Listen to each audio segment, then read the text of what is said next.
घटक 13वा सामाजिक बुद्धिमत्ता. प्राथमिक शिक्षण घेत असताना 6 ते 14 वर्षे वयोगटातील मुलांची शारीरिक व मानसिक तयारी होणे गरजेचे असते. इयत्ता 3रीचे विद्यार्थी गटाने राहू लागतात, खेळू लागतात. त्यासाठी त्यांच्यामध्ये काही सामाजिक मूल्ये रुजवणे गरजेचे ठरते. म्हणून कोणती गोष्ट चांगली, कोणती वाईट हे त्यांना समजणे आवश्यक असते. म्हणून सामाजिक बुद्धिमत्ता हा विषय अभ्यासक्रमात समाविष्ट केला आहे.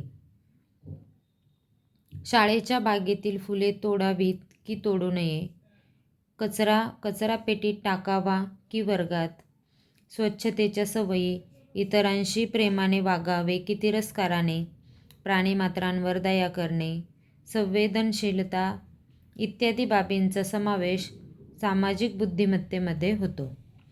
समाजातील अंधश्रद्धा, निरक्षरता, श्रमदान, मदतनिधी इत्यादी असंख्य प्रश्नांमध्ये सामाजिक हिताचा विचार करून कसे वागावे यासाठी व सामाजिक मूल्यांची जोपासना होण्यासाठी या घटकाचा समावेश केला जातो. व्यवसाय पाहूयात. पहिला प्रश्न, तुम्ही एका बागेत मोगऱ्याची सुंदर फुले पाहिली तर तुम्ही काय कराल? पहा, फुले तोडणार, फुलांचा हार करणार, त्या तोडलेल्या फुलांचा, फुले तशीच झाडावर ठेवणार. आणि चौथा पर्याय, झाड हलवत झाडाची सर्व फुले खाली पाडणार. पहा, यापैकी फुले तशीच झाडावर ठेवणार, फुलांना कुठलाही त्रास देणार नाही किंवा झाडांना कुठलाही त्रास देणार नाही, कारण झाडं ही सजीव आहेत. म्हणून झाडावरची फुलं आपण तोडणार नाही. झाडाची फुले, पाने, फळे हे सर्व झाडाचे अवयव असतात. म्हणून फुले तशीच झाडावर ठेवणार हा पर्याय योग्य पर्याय आहे. प्रश्न 2, शेजारचे काका आजारी आहेत तर तुम्ही काय कराल?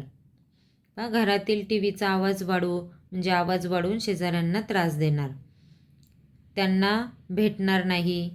म्हणजे जर कोणी आपल्या आजारी असेल तर आपण त्यांना शक्यतो भेटायला जात असतो. त्यांना मदत नाही करणार, जर काही गरज लागली, मागितलं तर त्यांना ती मदत नाही करणार. तर ह्या सर्व कृती काय आहेत? अयोग्य आहेत.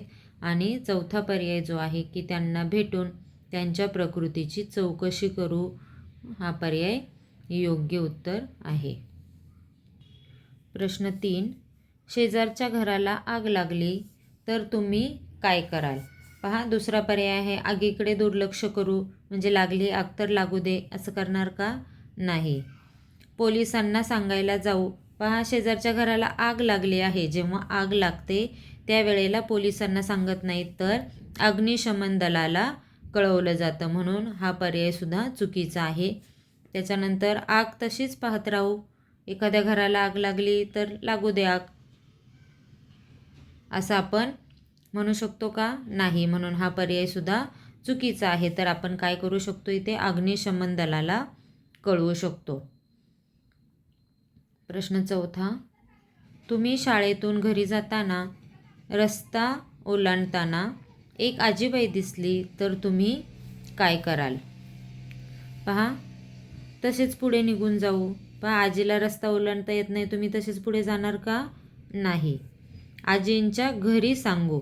पहा, हे सुद्धा करू शकता, पण आजीचं घर जर खूप दूर असेल आणि मग तोपर्यंत आजी रस्त्यातच उभी राहणार का? नाही. तर हे सुद्धा तेवढं योग्य वाटत नाही. आता चौथा पर्याय, त्यांची फजिती पाहून हसू. आजी कशी रस्ता ओलांडता येत नाही आजीला, हे पाहून आपण हसणार का? तर नाही. हे तर खूपच चुकीचं आहे. म्हणून तिसरा पर्याय, त्यांचा हात धरून रस्ता ओलांडायला त्यांना मदत करू, म्हणजे आजी व्यवस्थित रस्त्याच्या पलीकडे जातील. पर्याय तिसरा हा योग्य पर्याय आहे. प्रश्न 5, शाळेची सहल रायगडावर गेली होती. त्यावेळी खालीलपैकी योग्य कृती कोणाची ते ठरवा. पहा, रायगड हा किल्ला आहे. किल्ल्यावर जर शाळेची सहल गेली आहे आणि खाली 4 मुलांच्या कृती दिलेल्या आहेत, तर कोणाची कृती योग्य आहे ते आपल्याला सांगायचं आहे. पहा, पहिला मुलगा आहे दीपक. दीपकने गडाच्या भिंतीवर स्वतःचे नाव कोरले. पहा, आपण जेव्हाही असं कुठं फिरायला जातो किंवा एखाद्या सहलीसाठी जातो तर ह्या गोष्टी आपल्याला नेहमीच पाहायला मिळतात आणि त्या अजिबात चांगलं दिसत नाही. यामुळे ज्या जतन केलेल्या वास्तू आहेत त्या वास्तूंचं नेहमी नुकसान होतं. म्हणून असं गडाच्या भिंतींवर लिहिणं हे चुकीचं आहे. म्हणून दीपकची कृती ही काय आहे? चुकीची कृती आहे. अतुलने पक्ष्यांना खडे मारले. पक्ष्यांना खडे मारणे ही योग्य कृती आहे का? तर नाही. आकाशने गडाचे निरीक्षण करून नोंदी घेतल्या. पहा, आकाश सहलीला गेला असता त्यांनी रायगडाचे निरीक्षण केले, बारकाईने सर्व गोष्टी पाहिल्या आणि त्याच्या वहीमध्ये त्यांनी नोंदी करून घेतल्या. ही कृती अगदी मला इथे योग्य वाटत आहे. आणि चौथा पर्याय, गणेशने झाडांची पाने तोडली, हे सुद्धा चुकीचं आहे. म्हणून फक्त कोणाची कृती योग्य आहे? तर आकाशची कृती योग्य आहे. पर्याय तिसरा. 6वा प्रश्न, तुमच्या शेजारील मुलगा अंघोळ न करता शाळेत येतो तर तुम्ही काय कराल? पहा, पहिला पर्याय, तुम्ही त्याच्यापासून दूर बसाल. पहा, हा शेजारील मुलगा आहे म्हणजे हा मुलगा तुमचा मित्रसुद्धा असू शकतो किंवा तो तुमचा मित्रच असतो. मग तुम्ही त्याच्यापासून दूर बसाल का? तर नाही. तुम्ही जर त्याच्यापासून दूर बसले तर त्याला वाईट वाटेल. तर हा पर्याय अयोग्य आहे. पहा, तिसरा पर्याय, सर्व मिळून त्याला चिडवाल. मग चिडवणंसुद्धा एखाद्याला योग्य आहे का?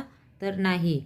त्याचे नाव सरांना सांगाल. ठीक आहे, सरांना सांगाल, पण सरांना सांगून त्याचा प्रॉब्लेम सॉल्व्ह होणार आहे का?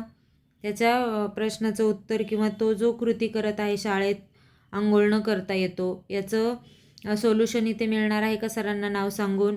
तर नाही. तर त्याच्याऐवजी तुम्ही काय करू शकता? तुमचा मित्र म्हणून त्याला दररोज अंघोळ करावी हे तुम्ही त्याला पटवून देऊ शकता. म्हणजे सरांकडे जाण्याचा प्रश्न राहणार नाही. पहा, या 2 पर्यायांमध्ये मुलं हे सुद्धा करू शकतात की सरांना सांगाल. तर त्याच्याऐवजी तुम्ही आणखी काय करू शकता? तर त्याला दररोज अंघोळ करावी. अंघोळ केल्याचे काय फायदे आहेत? अंघोळ का केली पाहिजे?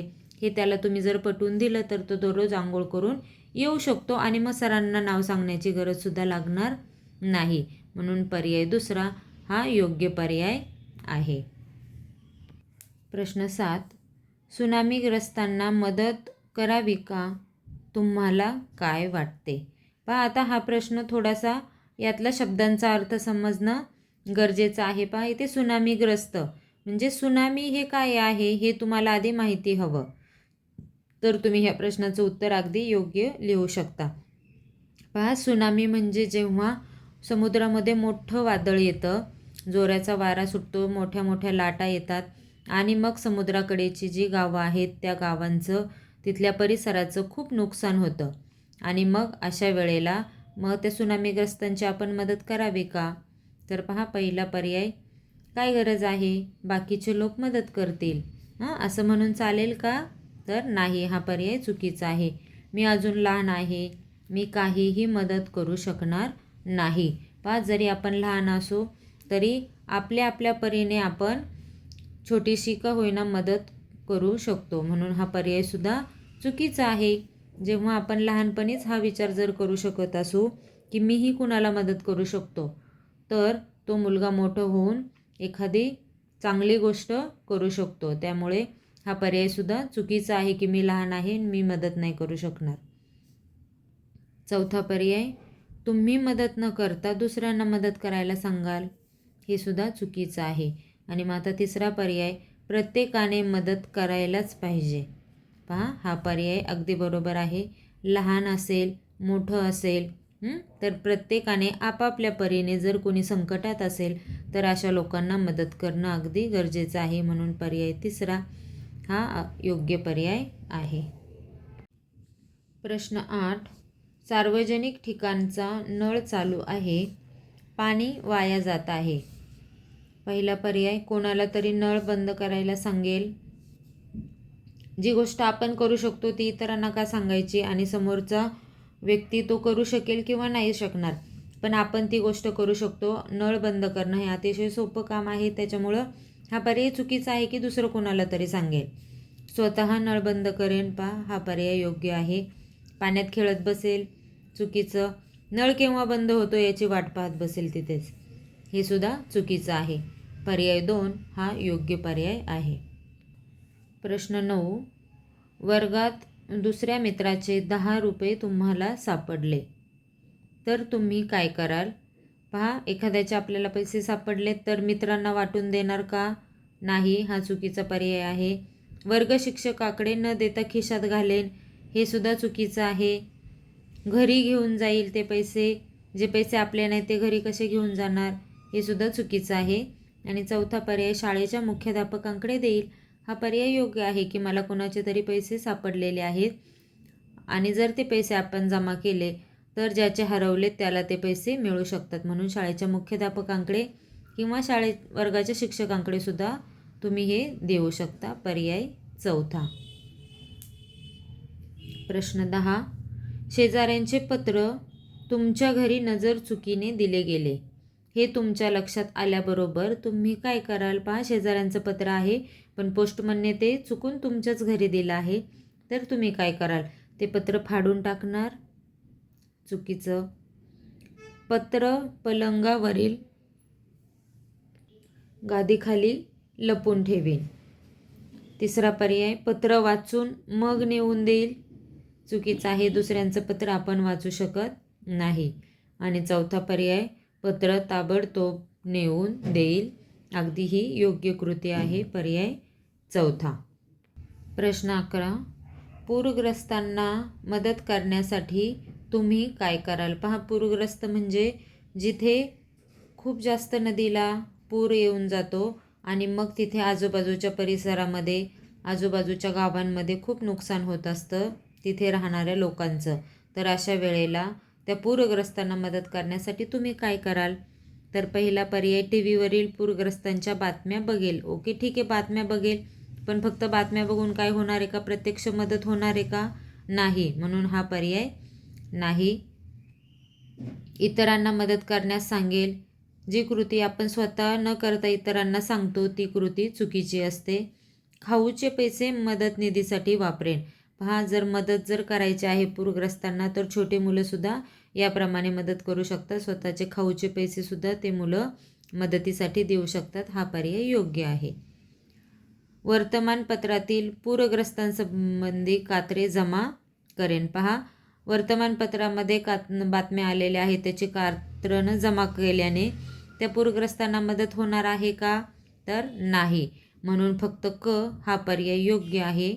चौथा पर्याय इथे आपण निवडलेला आहे. प्रश्न 12. वृक्षसंवर्धन करण्यासाठी पुढीलपैकी कोणती बाब आवश्यक नाही? पहा, इथे काय विचारले? आवश्यक नाही. आता वृक्षसंवर्धन म्हणजे काय? तर झाड लावणे, एखादं रोपटं लावणे, त्याला व्यवस्थित पाणी घालणे, त्याची निगा ठेवणे आणि ते झाड छान मोठं करणे, वाढवणे, याला म्हणतात वृक्षसंवर्धन. तर याच्यासाठी कोणती बाब आवश्यक नाही, गरजेची नाही. पहा, वृक्षाचे रोज फक्त निरीक्षण करणे, फक्त त्या वृक्षाकडं, झाडाकडं दररोज बघत राहणे, निरीक्षण करणे, हे गरजेचं नाही, हे आवश्यक नाही. वृक्षाला कुंपण करून नियमितपणे पाणी घालणे हे आवश्यक आहे. वृक्षाचा नियमित फोटो काढणे हे गरजेचं आहे का? नाही. वृक्षाची रोज पूजा करणे, रोज पूजा करून त्याचं संवर्धन होणार आहे का? तर नाही. म्हणजे या 3 गोष्टी आवश्यक नाही आहेत, या 3 गोष्टी करणं गरजेचं नाही. म्हणून फक्त अ, क आणि ड योग्य हा पर्याय आपण इथे निवडलेला आहे. प्रश्न 13. शाळेची सहल देवगिरी किल्ला पाहण्यासाठी गेली. अशा वेळी कोणाची कृती चुकीची ठरेल? पहा, केशवने किल्ल्याच्या निरीक्षण करून नोंदी घेतल्या. पहा, ही कृती चुकीची नाही, ही कृती योग्य आहे. त्याच्यानंतर जॉनने झाडाची पाने तोडली, ही कृती चुकीची आहे. उमेशने किल्ल्याच्या भिंतीवर स्वतःचे नाव लिहिले, ही सुद्धा कृती चुकीची आहे. मग आपल्याला चुकीची कृती शोधायची आहे. तर ही जॉनने पानं तोडली आणि उमेशने भिंतीवर लिहिले, या दोन्ही कृती चुकीच्या आहे. फक्त ब आणि क हा पर्याय इथे आपण निवडलेला आहे, पहिला पर्याय.